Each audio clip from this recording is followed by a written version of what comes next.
do this, while others say, don't you dare. Some say this is halal, while others say, nope, this is haram. Are you confused? Do you feel lost?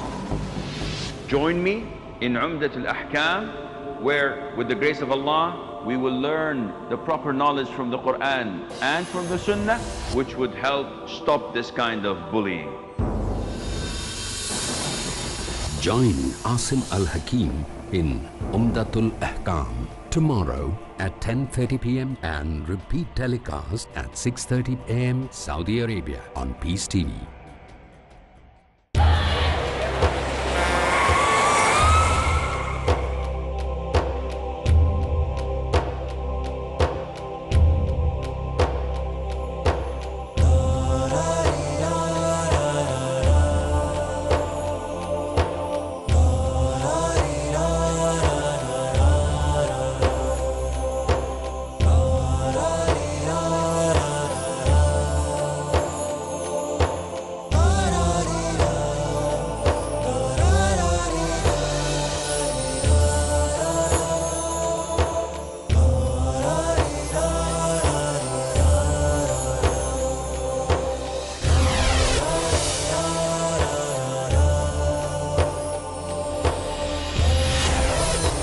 Peace TV English, the solution for humanity.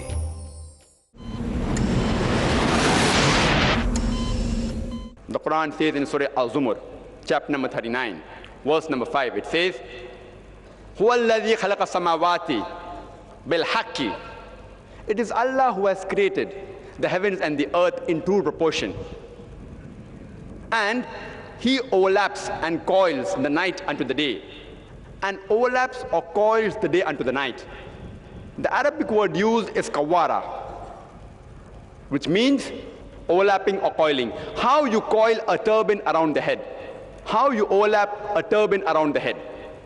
This phenomena of the night overlapping and coiling over the day is only possible if the shape of the earth is spherical. It's not possible if the shape of the earth is flat. There will be a sudden change.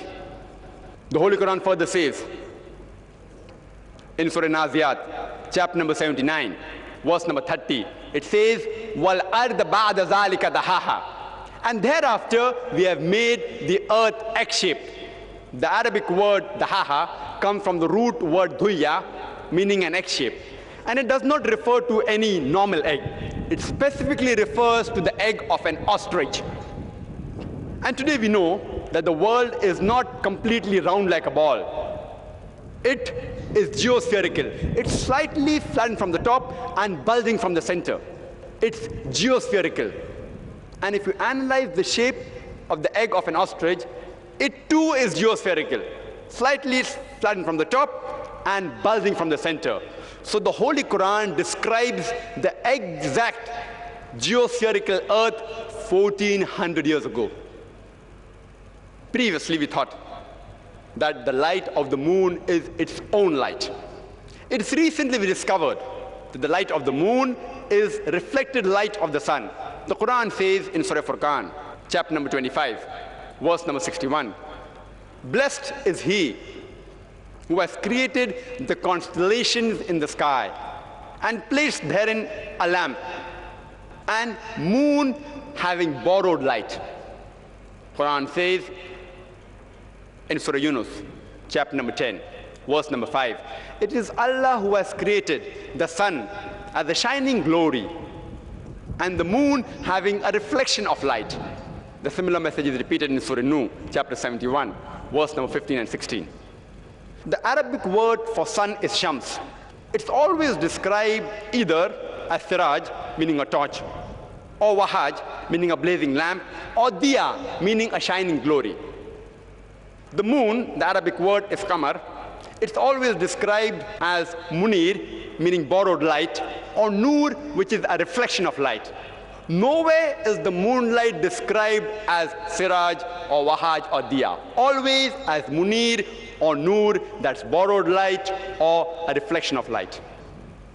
The Quran says in Surah Tariq, chapter number 86, verse number 3, An-Najm Saqib, the Arabic word, For the star is Najm, is described as Saqib. Its light is described as Saqib.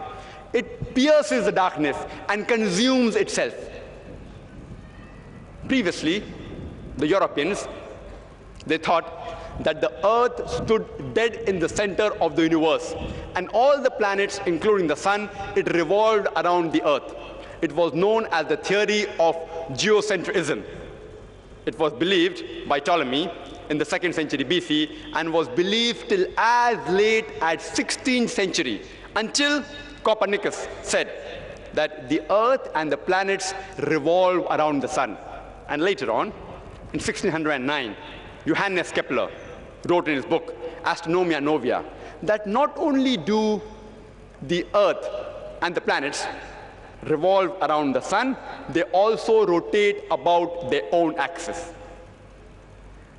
When I was in school, I had learned that the earth and the planets, they rotate about their axis. But I was taught that the sun was fixed. It did not rotate about its own axis.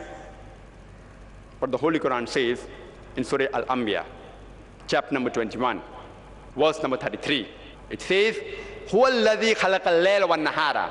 It is Allah who has created the night and the day. وَالشَّمْسَ وَالْقَمَرَ. The sun and the moon. كُلٌّ فِي فَلَكِ يَسْبَحُونَ. Each one traveling in orbit with its own motion. The Arabic word yasbahun is derived from the word sabaha, which describes the motion of a moving body. If I say that a man is doing sabaha on the ground, it will not mean that he's rolling. It will mean he's either walking or running. If I say a person is doing sabaha in the water, it will not mean he is floating. It will mean he's swimming. Similarly, when the Quran uses the word yasbahun, derived from sabaha, for a celestial body, it will not mean it is flying. It will mean it is rotating about its own axis.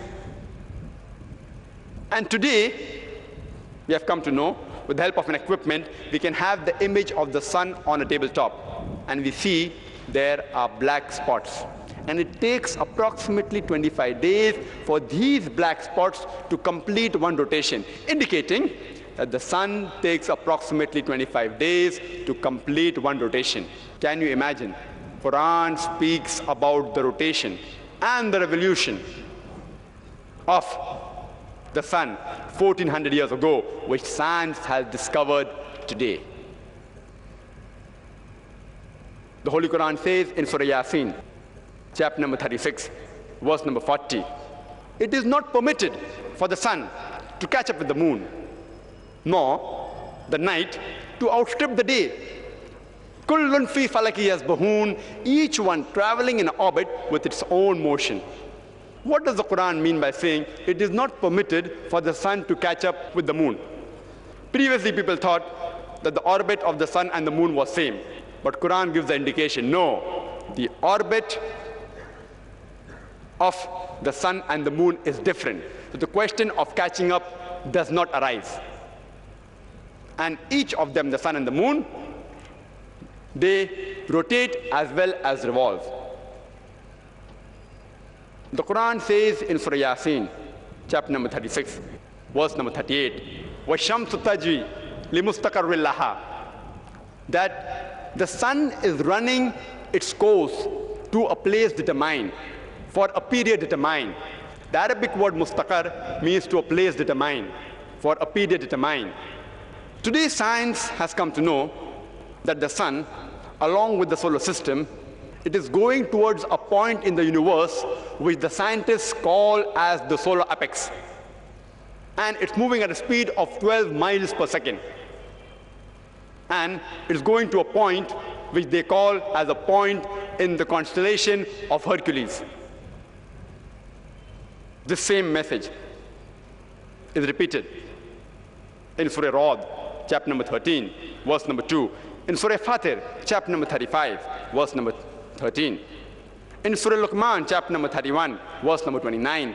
As well as in Surah Al-Zumar, chapter number 39, verse number 5, it says that the sun and the moon runs its course for a period determined. The Qur'an says in Surah Dhariyat, chapter number 51, verse number 47, that it is we who have constructed with power and skill the firmaments, and it's we who make the vastness and the expanding universe. The Arabic word musi'una means expanding universe, the vastness of space.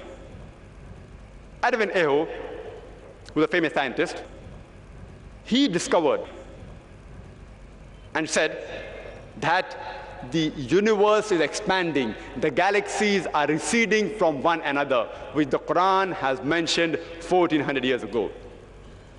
There may be some people who say, it's nothing great that the Holy Quran speaks about astronomy, since the Arabs, they were very well advanced in the field of astronomy.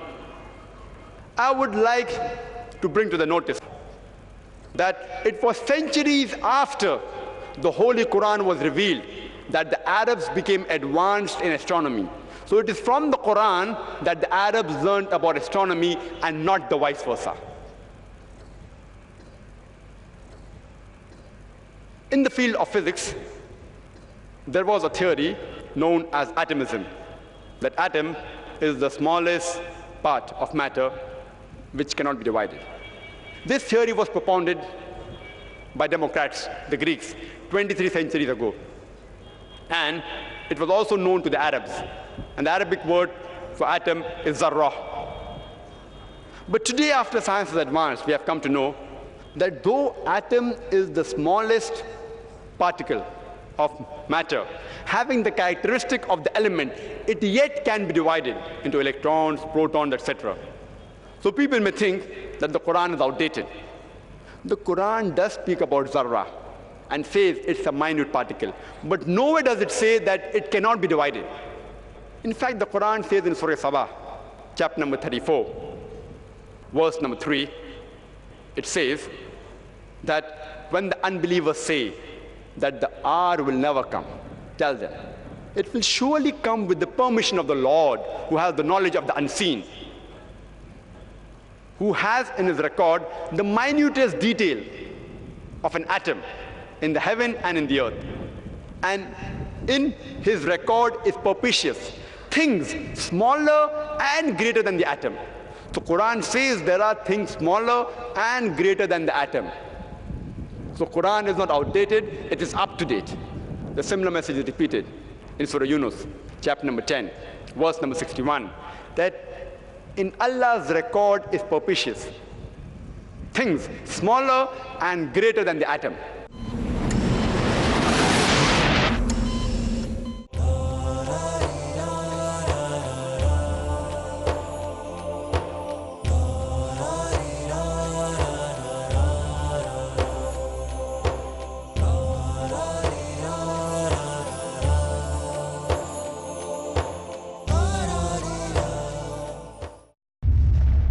Marriage or divorce? What's Islamic ruling? Nikah. Solution or problem? Heaven or hell? There is a misconception. You choose. Beauty, wealth, family status, virtue. Decide what you want. Decide your choice. Be sad or be happy. It's your choice. Join Dr. Zakir Naik in Better Half or Bitter Half every Sunday at 6:30 p.m. and repeat telecast at 9:30 a.m. Saudi Arabia on Peace TV.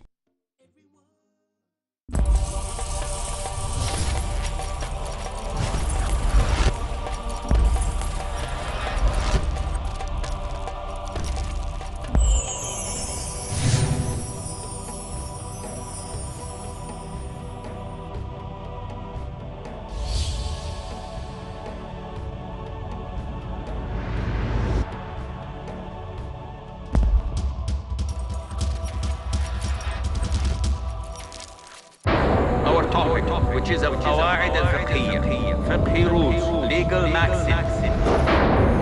Reason Reasons sensible, motives justified, preferences relevant. What we're studying is the Qawa'id al-Fiqhiyya. We need to know the benefit of studying it.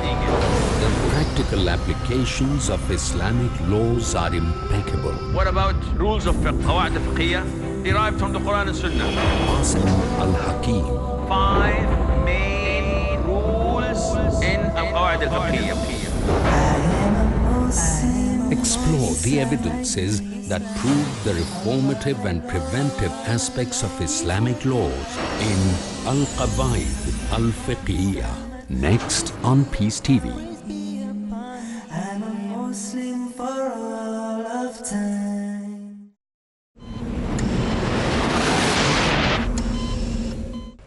In the field of geography, we learn in school about the coherent water cycle.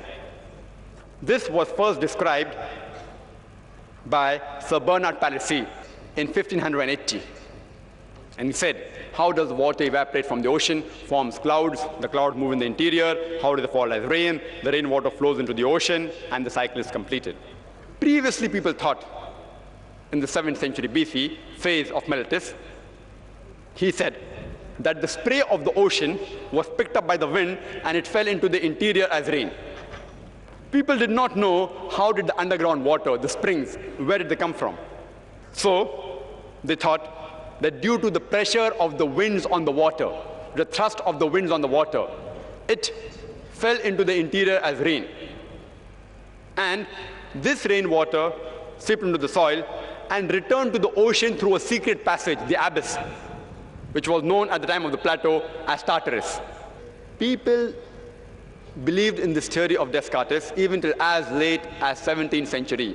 And philosophers like Aristotle's theory was believed till as late as 19th century, that water vapor evaporated from the soil, it condensed in mountain cavern, and these mountain cavern formed lakes which fed the spring water. Today we know that the underground water, the springs, it is due to the seepage of the rainwater. And the Quran says that in Surah Al-Zumar, chapter number 39, verse number 21. Seest thou not that it is Allah who sends down rain from the sky and seeps it in the sources in the ground, in the springs in the earth, and causes sown field of various colors to grow. The message is repeated in Surah Rum, chapter number 30, verse number 24. Allah sends down rain and dead earth brings it back to life. The Quran says in Surah Mu'minun, chapter number 23, verse number 18, that it is Allah who sends down rain in due measure. We are able to store it, and we are also able to easily drain it.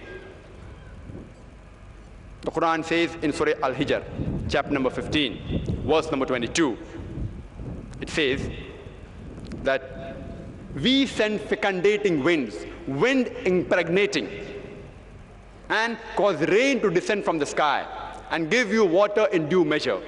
The Arabic word lawaki used here is the plural of laki, derived from lakaha, which means to impregnate or to fecundate. The winds carrying the pollen, they impregnate the clouds, and then rain falls. The wind causes the clouds to merge. There's condensation, there's lightning, and rain falls from the clouds. The Quran describes the complete water cycle. How does the water evaporate, how it forms clouds, how it moves in the interior, how it falls down, how it flows back into the ocean, in several places. In Surah Nur, chapter number 24, verse number 43. In Surah Naba, chapter number 78, verse number 12 to 14, as well as in Surah Rum, chapter number 30, verse number 48. The Holy Quran says in Surah Nur, chapter number 24, verse number 43, that we send mountain masses of clouds. What does the Quran mean by saying we send mountain masses of clouds? Today, if anyone has been traveling in an aeroplane, he will realize that when the aeroplane goes above the clouds and he looks at the clouds beneath, he will see that the clouds appear as mountain masses. Quran has said this 1400 years ago. There wasn't an aeroplane 1400 years ago. Quran describes hydrology and water cycle in several places in great detail. It's mentioned in Surah Araf, chapter number 7, verse number 57. In Surah Ra'd, chapter number 13, verse number 17. In Surah Furqan, chapter number 25, verse number 48 and 49. In Surah Fatir, chapter number 35, verse number 9. In Surah Yasin, chapter number 36, verse number 34. In Surah Jashia, chapter number 45, verse number 5. In Surah Qaf, chapter number 50, verse number 9 and 10. In Surah Waqia, chapter number 56, verse number 68 to 70. As well as in Surah Mulk, chapter number 67, verse number 30. The Quran describes the hydrology and water cycle in great detail. Let's discuss the field of geology. Today the geologists, they tell us that the earth we live on, the outer crust, it's hard and solid.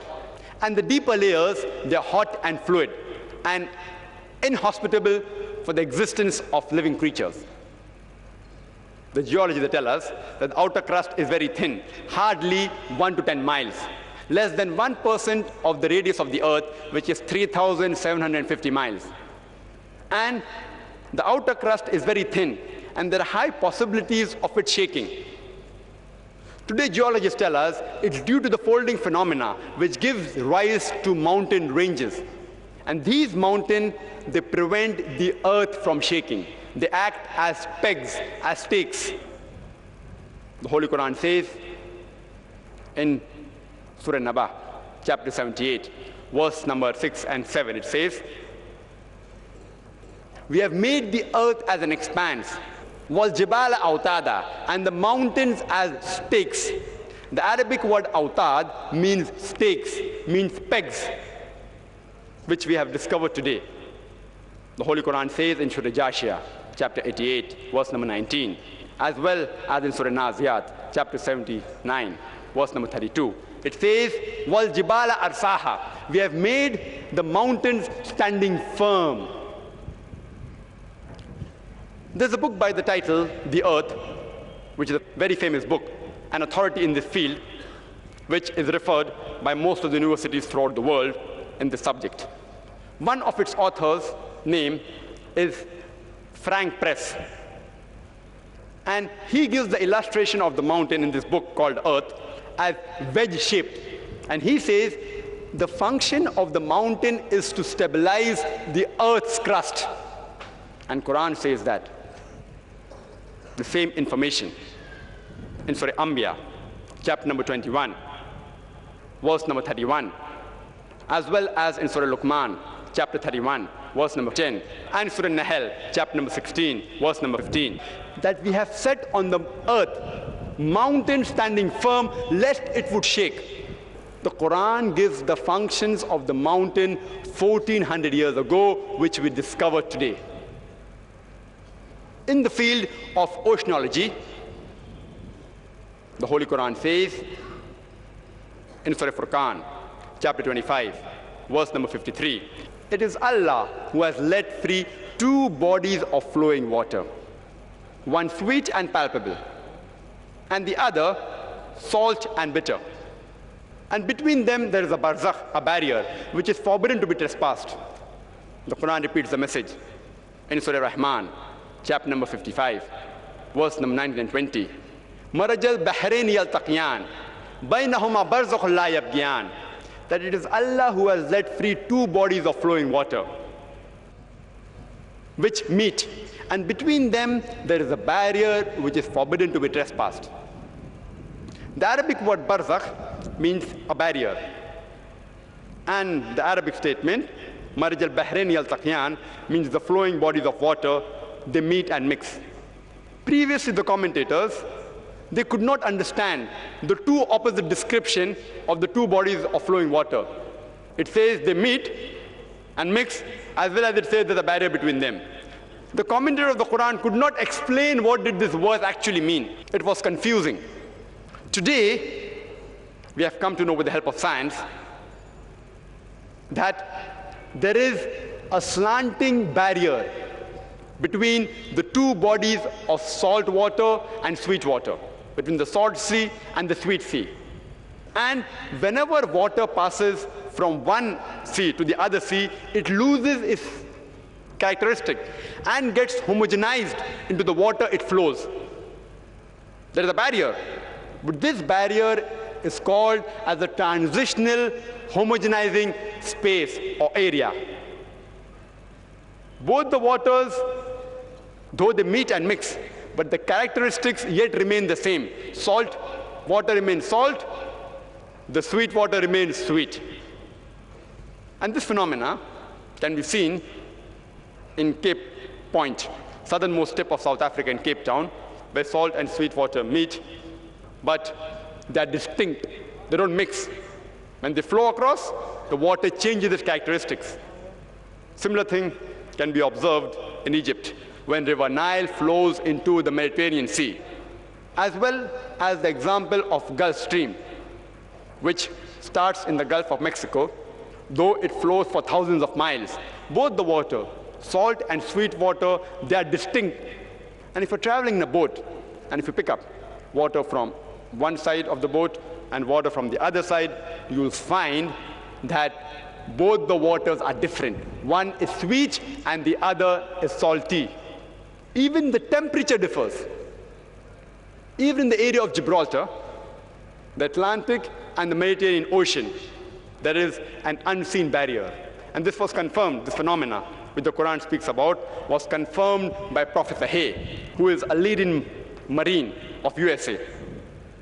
The Quran asks the people that which of the favors of thy Lord will you deny? In Surah Rahman itself, chapter 55, this verse, then which of the favors of your Lord will you deny, is repeated no less than 31 times. It speaks about a sign of Allah subhanahu wa ta'ala, about trees, about the heavens, and then asks you, then which of the signs of thy Lord will you deny? It speaks about what cycle, and then asks you, then which of the signs of thy Lord will you deny? It speaks about the barrier between the sweet and the salt water, and then asks you, which of the signs of thy Lord will you deny? The Quran in one chapter itself, it's asking its reader, which of the signs of God Almighty will you people deny? It's prodding you that all these signs, from where do they come? Which of the signs will you deny? إِنَّا خَلَقْنَا الْإِنسَانَ مِن نُطْفَةٍ أَمْشَاجٍ.